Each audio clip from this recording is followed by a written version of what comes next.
In this tutorial, I'll show you how to copy all your indicators in Tradingview so you can reuse your entire setup without rebuilding everything from scratch.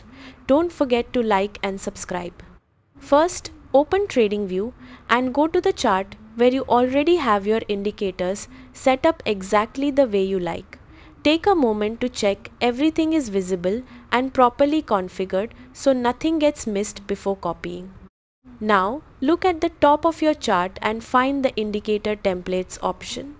Click on it, then choose Save Indicator Template.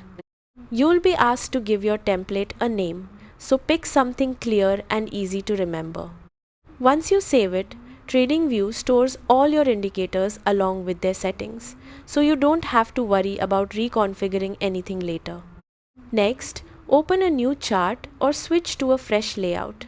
Think of this as your clean workspace where you want to apply the same setup.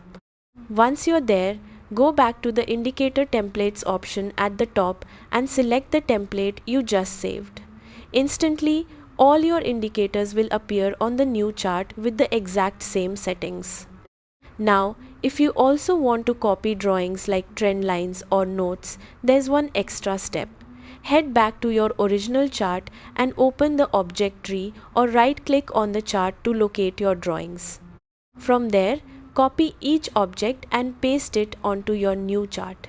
It takes a little extra time, but it ensures your full analysis is transferred. That's it. You've successfully copied all your indicators and recreated your entire setup in seconds without doing everything manually again. Subscribe for more Tradingview tips and tutorials.